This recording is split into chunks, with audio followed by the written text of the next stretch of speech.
नमस्कार दोस्तों, मैं उमंग कुमार सिंह स्वागत करता हूं आपके अपने YouTube चैनल एग्जाम नगरी में। और हम सभी जानते हैं लूसेंट तो चल ही रहा है। अगर आपके बहुत सारे दोस्त जो परेशान हैं लूसेंट को लेकर, उनको जरूर वीडियो शेयर कीजिए ताकि उनकी भी हेल्प हो जाए। हम सभी एक दूसरे की हेल्प के लिए ही यहाँ पे बैठे हैं। और हम सभी जानते हैं कि साथ साथ स्पेक्ट्रम की सीरीज भी चल रही है। स्पेक्ट्रम में हम लोग आधुनिक भारत के इतिहास समाप्त कर रहे हैं और इसमें आज जो हमें पढ़ना था वह था साइमन कमीशन का विरोध। 17 चैप्टर हम लोग पढ़ चुके हैं, आज हमें 18वां चैप्टर पढ़ना था। जी हाँ, 18वां चैप्टर का नाम है साइमन कमीशन का विरोध, पेज नंबर 357। तो आइए शुरू करते हैं। अगर आपने पहले के वीडियोस नहीं देखे हैं तो डिस्क्रिप्शन बॉक्स में जाके वीडियोस देख सकते हैं, या फिर चैनल के प्लेलिस्ट में लूसेंट का भी प्लेलिस्ट अलग बना हुआ है, स्पेक्ट्रम का भी प्लेलिस्ट अलग बना हुआ है। आप आराम से जाके उन वीडियोस को वॉच कर सकते हैं। तो पहले का वीडियो जरूर देखिए, 1 से लेकर 17 तक कंप्लीट है। 18वां चैप्टर हम लोग आज शुरू करने जा रहे हैं जिसका नाम है साइमन कमीशन का विरोध। बहुत कुछ जानते होंगे लेकिन बहुत कुछ नहीं जानते होंगे, इसका मैं दावा करता हूँ। सब कुछ जानेंगे इस वीडियो में। आइए, छोटा सा चैप्टर है, जल्दी खत्म करके आता हूँ। तो दोस्तों लेके आ गया हूँ मैं अपने नोटबुक पे। ये स्पेक्ट्रम का नोटबुक है और ये स्पेक्ट्रम की किताब आप भली भांति परिचित होंगे। और कौन सा चैप्टर चल रहा है एक बार मैं आपको चैप्टर दिखा दूं।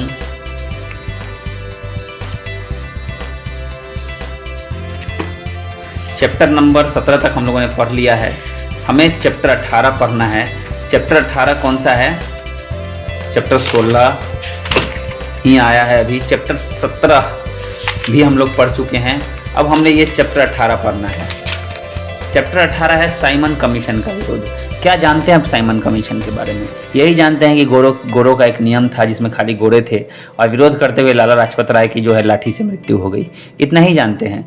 डिटेल में चलिए पढ़ते हैं, देखते हैं मैं अपने नोटबुक में इसको मैंने कहाँ पे स्थान दिया है। आइए लेके चलता हूँ मैं अपने नोटबुक पे इसको। लगभग आधा ज़्यादा बुक खत्म हो चुका है, थोड़ा सा बचा हुआ है तो जल्दी ख़त्म कर देंगे। कैमरा बार बार हिल जा रहा है। तो हाँ, यहाँ पे हम लोग नोटबुक के पास मैं आ गया हूँ आपको लेके, और नोटबुक में देखता हूँ कौन से पेज में मैंने इसको स्थान दिया है। पेज से पता चल जाएगा। साइमन कमीशन का विरोध 192 से 195। देखिए 192 से 195। चलिए लेके चलता हूँ मैं आपको 192 से 195 में।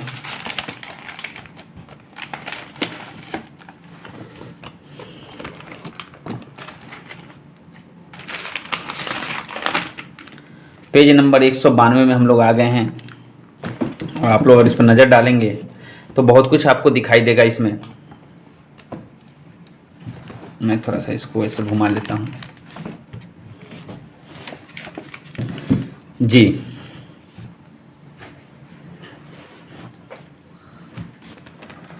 तो आप लोग देख सकते हैं इस वक्त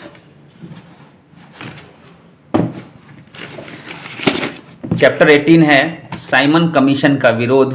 इसके बारे में हम लोग पढ़ने वाले हैं डिटेल में। तो थोड़ी सी पृष्ठभूमि जानते हैं इसके बारे में। 1919 में जो एक्ट आया था उसमें घोषणा हुई थी। उसमें क्या घोषणा हुई थी? तो उसमें घोषणा हुई थी कि हम जो है भारत में उत्तरदायी सरकार की स्थापना करेंगे। था ना, मॉन्टेग्यू चेम्सफोर्ड सुधार अधिनियम में घोषणा हुई थी। भारत में जो है भारतीयों को प्रतिनिधित्व देंगे। लेकिन इन्होंने क्या किया, 1927 में ही नियुक्ति शुरू कर दी। 10 साल तक उन्होंने इंतजार नहीं किया। हुआ था कि अगले 10 साल में हम लोग नियुक्तियां करेंगे, अगले 10 साल में हम लोग भारतीयों को जो है ब्रिटिश व्यवस्था में जो है जगह देंगे। लेकिन 1927 में उन्होंने नियुक्ति शुरू कर दी। लेकिन उन्होंने एक चीज़ क्या किया, सीधे वो लोग पलट गए। क्या हुआ कि सर जॉन साइमन एक अंग्रेज अधिकारी थे।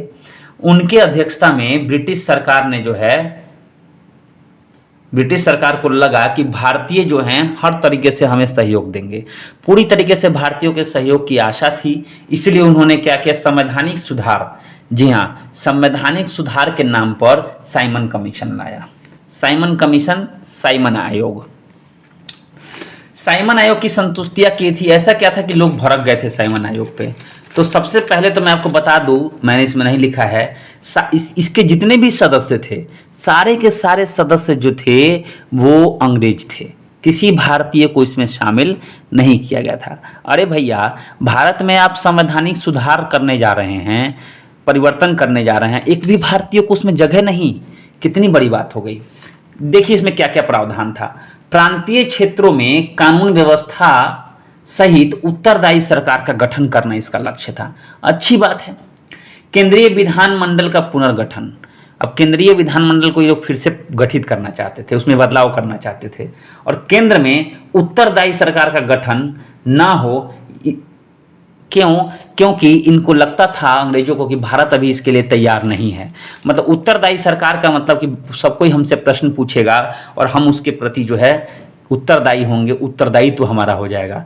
तो अंग्रेजों ने कहा कि उत्तरदायी सरकार की जो है स्थापना केंद्र में नहीं होनी चाहिए, भारत इसके लिए तैयार नहीं है। और इस सब करने के लिए जो है एक भी भारतीय को नहीं रखा गया, मतलब विरोध करने वाला कोई है ये नहीं था इसका।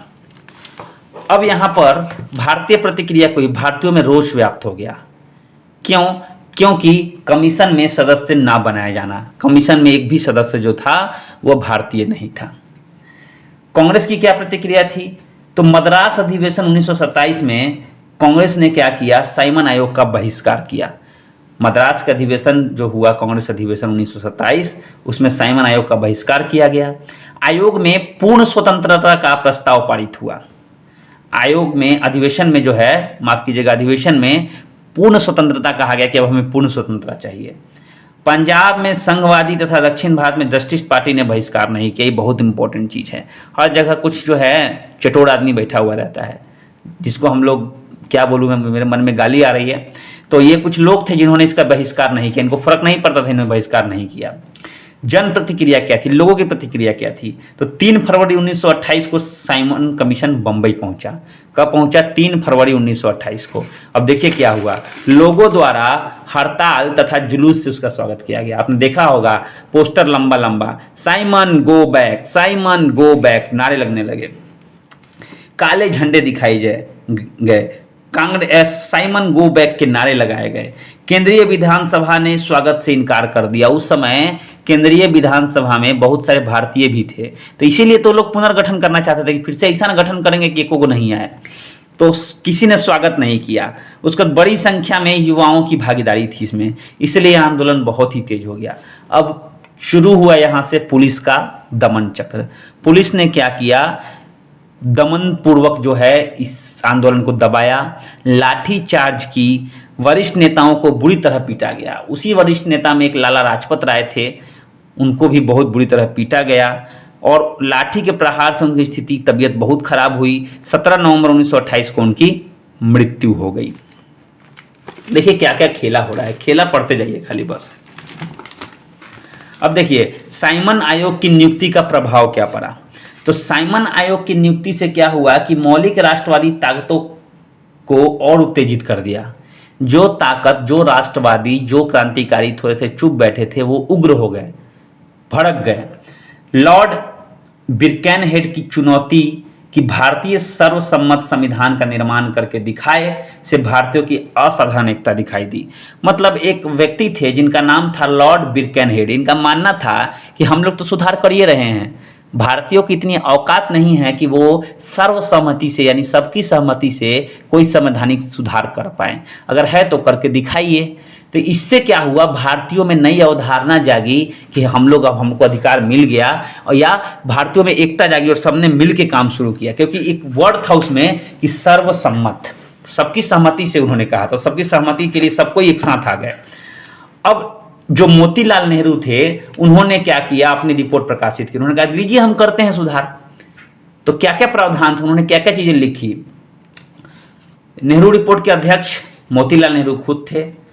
एक उप समिति का गठन किया गया और भारत को डोमिनियन स्टेट का दर्जा दिलाए जाने की मांग। डोमिनियन स्टेट आप जानते होंगे, अगर नहीं जानते तो मैं आपको बता देता हूं। डोमिनियन स्टेट वो स्टेट होता है जहां एक आदमी का अधिकार नहीं होता है। मतलब अंग्रेज रहेंगे, हम लोग भी रहेंगे, हमारा भी उतना ही अधिकार रहेगा जितना उनका। यही डोमिनियन स्टेट है, एक एकाधिकार नहीं रहेगा एक सरकार का। और राष्ट्रवादियों के एक वर्ग ने जो है इस पर आपत्ति जताई और पूर्ण स्वतंत्रता की मांग की। उन्हें स्वराज चाहिए था, पूर्ण स्वराज, उन्हें डोमिनियन स्टेट नहीं चाहिए था। जानते हैं नेहरू रिपोर्ट की अनुशंसाएं। देखिए, नेहरू रिपोर्ट की जो अनुशंसाएं थी ना, बहुत हद तक मुझे भी अच्छी नहीं लगी। खैर, कोई फर्क नहीं पड़ता, मुझे अच्छी लगे चाहे नहीं, आपको भी नहीं लगी होगी, लेकिन कुछ कारण था इसके पीछे। तो जानते हैं कि क्या क्या अनुशंसाएं थी। आप बताइएगा कि आपको जो है अनुशंसाएं अच्छी लगी या फिर नहीं लगी। भारत को पूर्ण औपनिवेशिक स्वराज्य का दर्जा, कहने का मतलब है कि भारत को एक ऐसे राज्य का दर्जा दीजिए जो औपनिवेशिक कंट्रोल में है। मतलब आप जो है यहाँ व्यापार करने की दृष्टि से आए हैं और आपके कंट्रोल में टेम्पोरली है, ऐसा पूर्ण औपनिवेशिक स्वराज्य। मतलब आपका अपना नहीं है, आप यहाँ के क्या हैं, आपका उपनिवेश है ये, आप यहाँ निवेश करने आए हैं। उसके बाद सार्वजनिक निर्वाचन प्रणाली का अंत। सार्वजनिक मतलब हर कोई निर्वाचन में भाग लेगा, उसका अंत। और संयुक्त निर्वाचन प्रणाली की शुरुआत, मतलब कि अलग तबके के लोग जो हैं उनको भी अधिकार दिया जाए। भाषाई आधार पर प्रांतों का गठन, भाषा के आधार पर प्रांतों का गठन किया जाए। 19 मौलिक अधिकारों की मांग, जिसमें मुस्लिमों के लिए भी अधिकार थे। केंद्र तथा राज्य में उत्तरदायी सरकार की स्थापना। कुछ कुछ चीज़ें ठीक थी। मुसलमानों के धार्मिक तथा सांस्कृतिक हितों का संरक्षण, पूर्व धर्मनिरपेक्ष राज्य की स्थापना, कार्यपालिका तथा विधानमंडल के प्रति उत्तरदायित्व, यानी कार्यपालिका क्या कार्य कर रही है, विधानमंडल को हिसाब दे। शक्तियों का विभाजन केंद्र और राज्य के बीच में। सिंध को बंबई से अलग किया जाए। सभी प्रांतों को समान वैधानिक स्तर और प्रतिरक्षा समिति, सुप्रीम कोर्ट और लोक सेवा आयोग की स्थापना। तो ये कुछ चीज़ें थी जो नेहरू रिपोर्ट ने अपनी अनुशंसा में लिखा था। बहुत सारी चीज़ हम में से डोमिनियन स्टेट मुझे अच्छा नहीं लगा, है ना। सांप्रदायिक आधार जो बनाया गया, सांप्रदायिक आधार पे जो है निर्वाचन हो, उसको गलत मैं मानता हूँ। बहुत सारी चीज़ में गलत है, फिर भी देखते हैं आगे ऐसा क्यों हुआ था।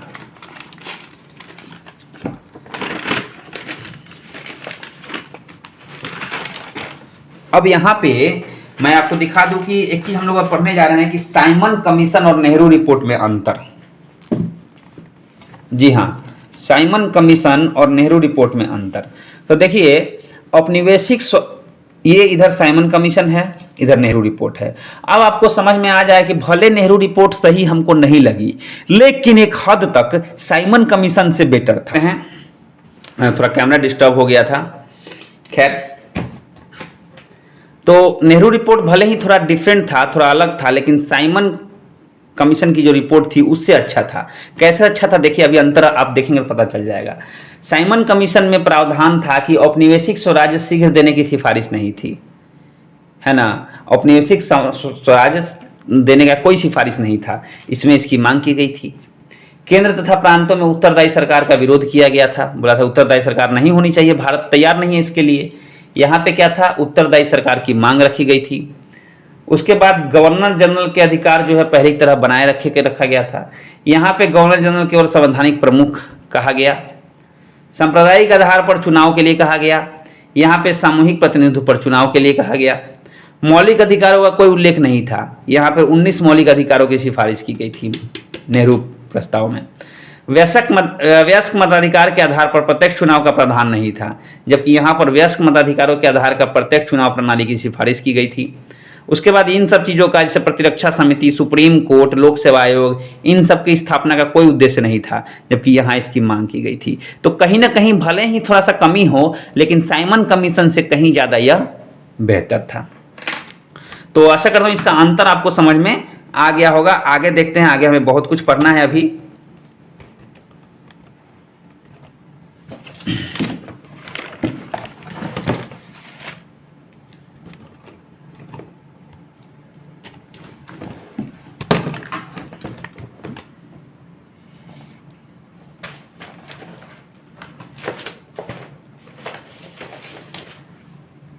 अब यहाँ पे जिन्ना की मांग देखिए। ये मोहम्मद अली जिन्ना का गोल के गंगा बहता था। इनका मांग क्या था कि अल्पसंख्यक के पर्याप्त एवं प्रभावी नियंत्रण। मतलब अल्पसंख्यक जो है, कहने का मतलब जो मुसलमान वर्ग है, इनको आप प्रभावी नियंत्रण दीजिए, हर जगह इनको जो है आप हर पोस्ट पर हर जगह में इनकी जो है इनको आरक्षण मिलना चाहिए। समान स्वायत्ता, इनको समान अधिकार दीजिए। उसका पृथक निर्वाचन पद्धति, मतलब यहाँ समान चाहिए, यहाँ अलग चाहिए। निर्वाचन पद्धति अलग होनी चाहिए, मतलब अलग से ही लोग वोट करेंगे, है ना। उसके बाद मुसलमानों के लिए 1/3 सीट आरक्षित कीजिए, 1/3 सीट मुसलमानों के लिए। संविधान का रूप संघीय हो, मतलब शक्ति केंद्र सरकार के पास हो। सभी संप्रदाय को धर्म, पूजा, उपासना, प्रचार और शिक्षा की स्वतंत्रता। केंद्र यहाँ पे इन्होंने ये अच्छी चीज थी। सांप्रदायिक विधेयक पारित करने हेतु 3/4 सदस्यों का समर्थन। अब इन्हें कहना था कि किसी भी संप्रदाय से संबंधित कोई सुधार करना चाहते हैं तो उस संप्रदाय के 3/4 भाग लोग जो है उनका समर्थन होना चाहिए, तभी प्रस्ताव पारित हो। मुसलमानों को सरकारी सेवाओं में अवसर दिया जाए, कहने मतलब आरक्षण दिया जाए ज़्यादा ज़्यादा। बलूचिस्तान तथा उत्तरी प्रांत सीमा में सुधार कार्यक्रम चले। बलूचिस्तान और उत्तरी प्रांत में ज़्यादा लोग सरकार ध्यान नहीं दे रही थी, तो उन्होंने कहा कि वहाँ भी सुधार कार्यक्रम होने चाहिए। मुस्लिम धर्म, संस्कृति, भाषा, धार्मिक संस्थाओं के संरक्षण तथा अनुदान की व्यवस्था हो, ये जिन्ना की मांग थी। उसके बाद संशोधन में सभी राज्यों की सहमति अनिवार्य, यानी जब तक सभी राज्य संशोधन सहमति नहीं देंगे तब तक कोई संशोधन नहीं हो। तो देखिए किस तरह से जो है जिन्ना का एक अलग मांग था, नेहरू जी ने अपना प्रस्ताव रखा, साइमन कमीशन का अलग ये था। साइमन कमीशन में क्या क्या हुआ, भारतीयों की क्या प्रतिक्रिया हुई, अंग्रेजों ने कैसे उसका दमन किया, और जब वो 1919 के बाद जो उन्होंने रिपोर्ट प्रकाशित की साइमन कमीशन की, उसके साइमन जो अध्यक्ष थे उनका क्या विचार, मतलब बहुत कुछ इसमें हमें पढ़ना था। अब नेहरू रिपोर्ट से लीग, हिंदू महासभा, सिख समुदाय सभी अप्रसन्न थे, मैं भी अप्रसन्न हूँ, लेकिन साइमन कमीशन से तो अच्छा है, इतना कहना चाहूँगा। सुभाष चंद्र बोस वाला कांग्रेस का युवा वर्ग पूरी तरह से असहमत था, इसको बिल्कुल भी अच्छा नहीं लगा नेहरू जो रिपोर्ट आई थी।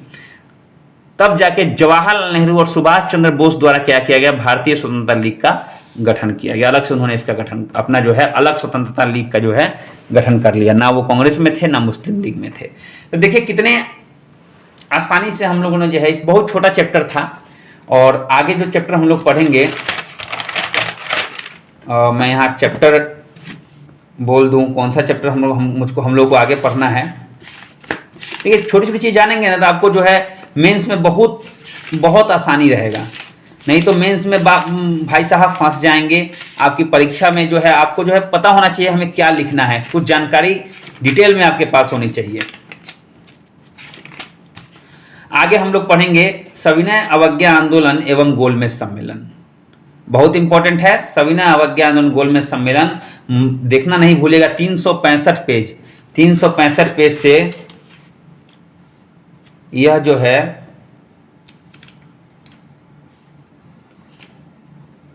397 पेज तक है। जी हाँ, लगभग 30 पेज का चैप्टर है, ये बहुत मोटा चैप्टर है और हमें बहुत कुछ इसमें पढ़ना है। तो तैयार रहिए इसके लिए, जल्द ही हम लोग इसको ख़त्म करेंगे। आधे से ज़्यादा बुक खत्म हो गई है।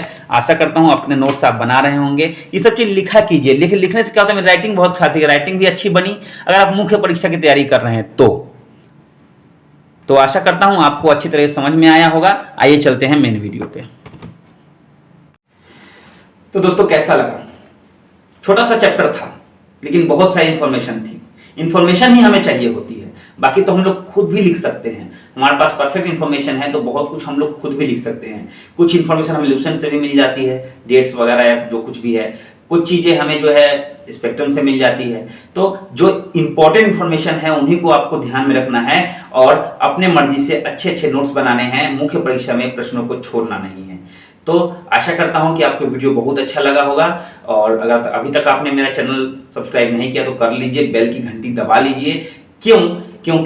क्योंकि जो भी वीडियो मैं लगातार डालूंगा और बहुत ही फास्ट हम लोग चल रहे हैं तो छूट ना जाए कुछ भी। आप लोग जो है बने रहिए मेरे चैनल के साथ साथ हम लोग पढ़ेंगे, साथ सफल होंगे, एक एक करके पढ़ेंगे। घबराने की आवश्यकता नहीं है, हम लोग धीरे धीरे सब पढ़ लेंगे। थोड़ा सा समय लगेगा लेकिन ज़्यादा समय नहीं लगेगा। जितने दिन से आप स्ट्रगल कर रहे हैं उससे भी कम समय लगेगा। तो थैंक यू वेरी मच दोस्तों वीडियो पूरा देखने के लिए। शुभ रात्रि।